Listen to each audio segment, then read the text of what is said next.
Bonjour et bienvenue au podcast Cross Knowledge où nous explorons les dernières tendances, opportunités et défis liés à l'apprentissage en entreprise. Découvrons ensemble l'invité du jour. Je m'appelle Magali Finet-Perdu et je serai avec vous dans cet épisode. The Human Advantage, Regard de leader, est une série de podcasts qui explore le rôle crucial des collaborateurs dans le succès des organisations. L'idée est d'avoir des conversations spontanées avec des leaders et des experts qui ont démontré un engagement fort dans la promotion d'un environnement de travail plus humain. Après une carrière remarquable en tant que chef de projet, responsable d'exploitation et directeur technique dans les services énergétiques, notre invité du jour a consacré les 15 dernières années à la formation et au développement des compétences. Actuellement à la tête de la direction Learning et Développement chez Africa Global Logistics, Frédéric Demarque incarne la vision d'une entreprise apprenante, où chaque opportunité de formation devient un catalyseur de croissance et d'innovation. Frédéric a supervisé un projet d'alphabétisation en Afrique en partenariat avec une start-up locale. Ensemble, ils ont conçu un outil innovant semblable à un smartphone, propulsant le taux de réussite de 60 à 92%.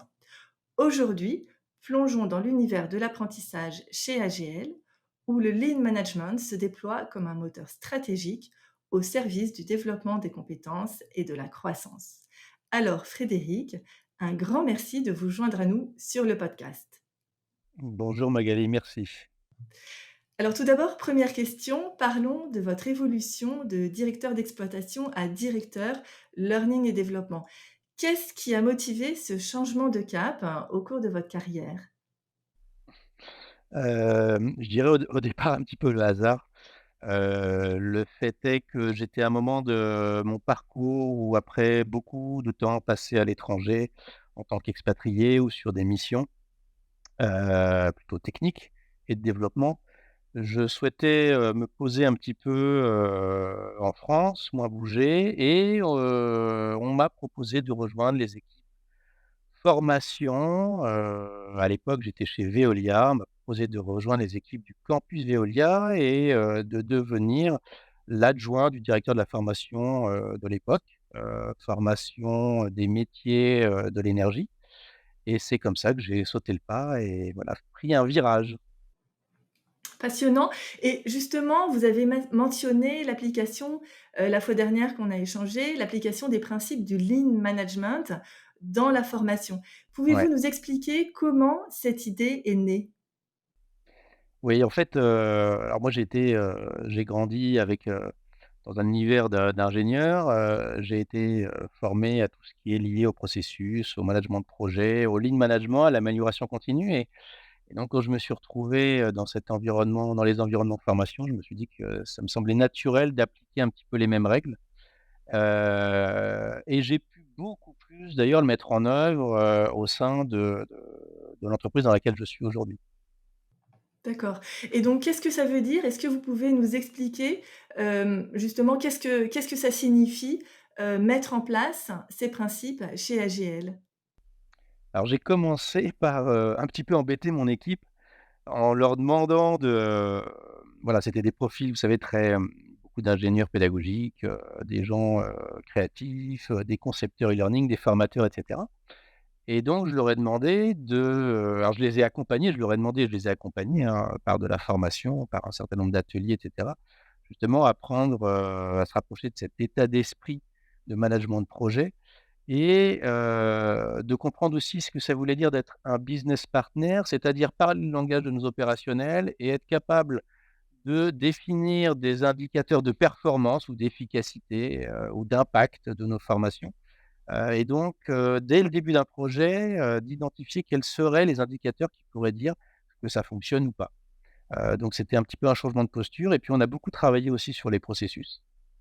Nos propres processus, pour mettre aussi nos propres indicateurs en place, et pour pouvoir démontrer à nos prescripteurs, à nos partenaires internes ou externes, que l'on travaille de façon efficace et que l'on est nous aussi inscrits dans l'amélioration continue. Donc vous avez à la fois identifié, vos propres indicateurs de performance, vous avez mis en place des processus, et ça vous permet en fait d'avoir une meilleure discussion, une meilleure visibilité avec vos interlocuteurs, avec vos partenaires, c'est ça? Oui, c'est ça, exactement. On est toujours dans une «bataille» entre guillemets quand on est en charge de formation, développement des compétences à, prouver, en tout cas moi c'est j'ai souvent été dans des environnements où on me demandait évidemment de démontrer l'efficacité de ce que l'on fait, ce que je comprends tout à fait. Donc on peut parler de ROI ou de ROE, hein, le un petit peu le retour sur les effets de la formation, ce que je préfère évidemment mettre en avant. Mais on a, des sujets très opérationnels, très opérationnels, pour lesquels on est capable d'avoir des indicateurs opérationnels et donc de dire au bout: ben voilà, on a soit, eu du gain, soit fait, on a des coûts évités, donc c'est un petit peu des économies. Sans parler de tout ce qui est, connexe, j'allais dire, au sujet de formation qui peuvent être liés à l'engagement, au transfert des compétences, et cetera. Donc ça, petit à petit, on arrive très humblement, j'arrive à le mettre en avant et à gagner en légitimité, et à faire en sorte que la filière, formation, learning and development gagne en légitimité auprès, de nos décideurs et nos responsables opérationnels. D'accord.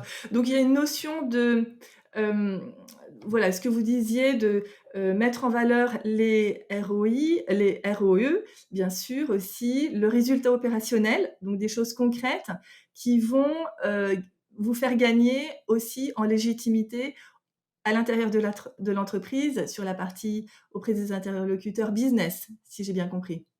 Oui, c'est ça et en introduction, vous parliez du projet, qui avait été mené, par, mon équipe, qui est basée à Abidjan et sur l'alphabétisation. Parce qu'il faut savoir que alors chez nous, on est, 23 000 collaborateurs à peu près. On a, 13 000 collaborateurs qui ont accès à l'informatique, ont une adresse email et cetera, mais on en a 10 000, donc qui n'ont pas accès à l'informatique. Et dans ces 10 000, on en a un certain nombre, qui ne maîtrisent pas complètement leur, langue de travail, que ce soit à l'écrit ou à l'oral, en français ou en anglais. Et on a également énormément de sous-traitants qui sont dans le même cas. Donc on s'est saisi du sujet avec, donc une petite équipe, avec une start-up locale, c'était donc en Côte d'Ivoire et avec le ministère de tutelle et on a imaginé un outil, qui permettait, donc à tous les apprenants, de pouvoir, gagner en efficacité dans leurs apprentissages, d'être plus engagés, parce que, auparavant, avant de mettre en place, cette, technologie, cet outil, on avait, à peu près 55 des gens qui, allaient jusqu'au bout du parcours et on est passé à 90 des gens qui vont au bout du parcours et donc avec un taux de réussite, c'est pareil, qui est passé de 60 à 92. Donc ça a permis encore une fois de légitimer et puis de gagner, la confiance aussi de nos partenaires locaux. On a, je fais un peu un parallèle, mais c'est lié aussi, à cet esprit lean management. En fait, on a démontré aussi que nos engagements, sociétaux, que l'on pouvait y gagner aussi à mettre en place cette démarche un petit peu processée, liée à la recherche de l'amélioration continue, faire un retour d'expérience lorsqu'on a lancé un projet, communiquer, avec, nos prescripteurs, faire du retour, d'expérience évidemment de nos apprenants. Voilà, et ce sont des choses qui parfois passent au second plan, lorsqu'on s'occupe de formation. C'est vrai que cet aspect de confiance, c'est crucial et ça prend du temps finalement. C'est quand même aussi dans la durée que ça se fait. Vous avez parlé d'engagements sociétaux, d'amélioration continue. Donc finalement, quels avantages la mise en place du lean management a-t-il apporté à votre département learning et développement? Alors je dirais que moi, ça m'a apporté des avantages. Je pilote beaucoup plus facilement mon activité. Donc c'est très égoïste au départ, parce que du coup, j'arrive beaucoup mieux, à suivre, l'ensemble des projets, qui sont faits, à donner aussi de la liberté ou plus de liberté aux différents chefs de projet, qui composent soit mon équipe en proximité, donc au siège avec moi, en France, soit, donc mon équipe qui se trouve à Abidjan.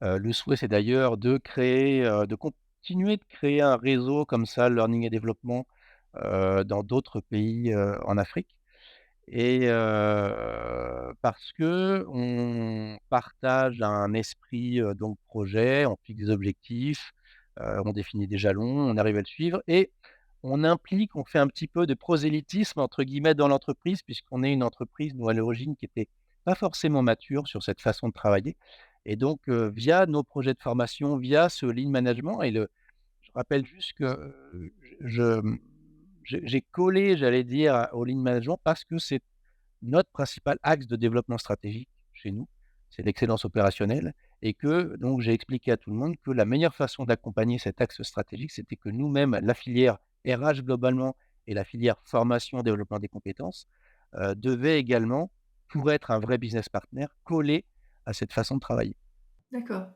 Hem, donc vous disiez, voilà, un des bénéfices majeurs, un des bénéfices pour vous et c'est notamment cette capacité à, mieux piloter. En tout cas, ça vous donne, un meilleur outil pour piloter, surtout sur un nombre de pays très important parce que finalement vous êtes présent, dans 45 pays, vous m'avez Oui, dit, c'est ouais. ça? 5 régions, donc c'est énorme. Vous avez l'ambition aussi de créer d'autres centres.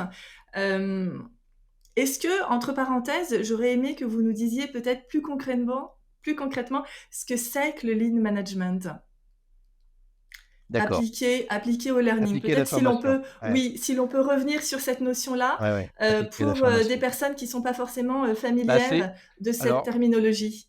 encore une fois, des entreprises plus matures que la nôtre, sont probablement déjà dans cette façon de travailler. Nous, on a eu besoin de mettre ça en place et en gros de repartir, de se dire: «Il nous faut un cadre de référence». Il faut qu'on soit capable de mesurer un écart entre une situation actuelle et une situation cible.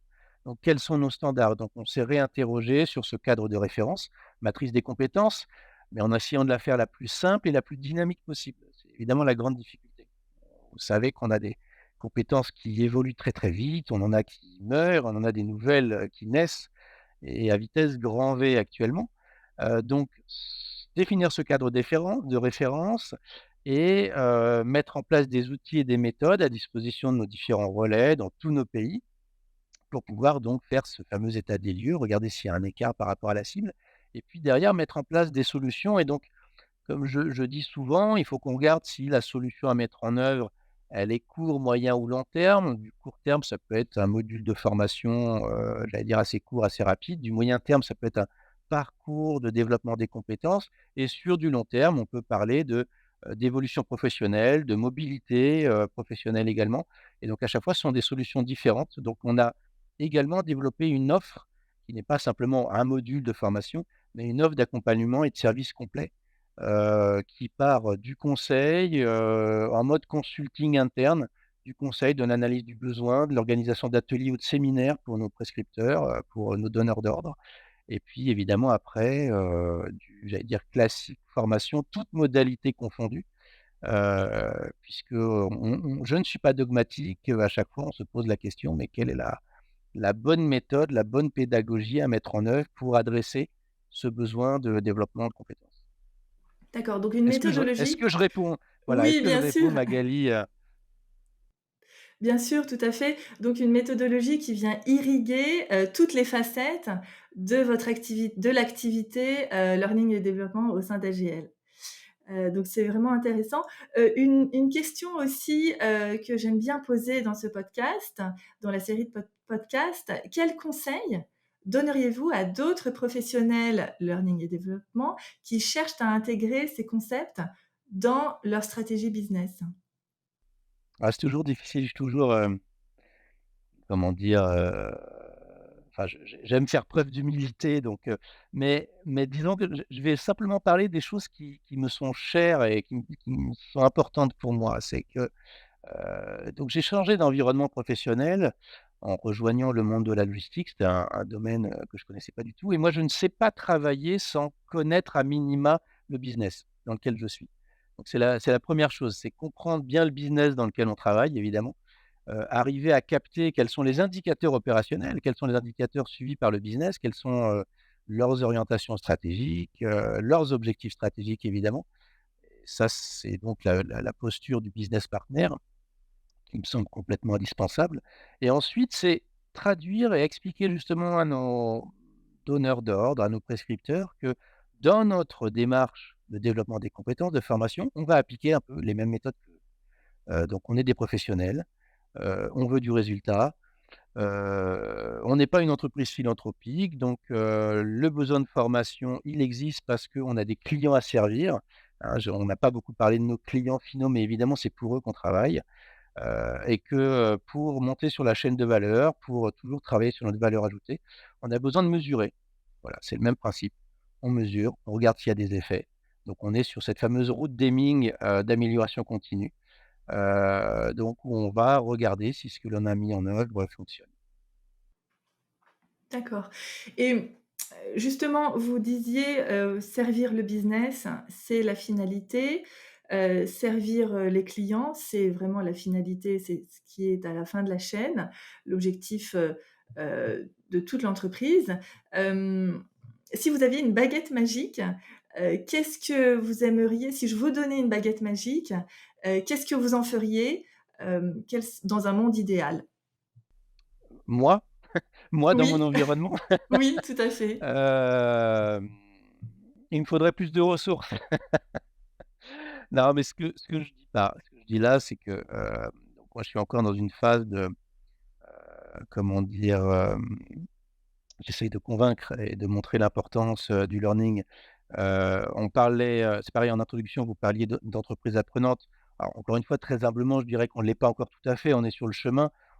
On affiche, qu'on souhaite l'être, on l'est de façon informelle, donc on essaye de le formaliser. Moi, ce que je souhaite, voilà, c'est que la reconnaissance, en fait, de cet effort-là soit encore plus forte, que, on se pose à chaque fois que possible la question à 360 degrés à quoi ressemble cette personne-là, et dans quel environnement elle pourrait «performer» entre guillemets.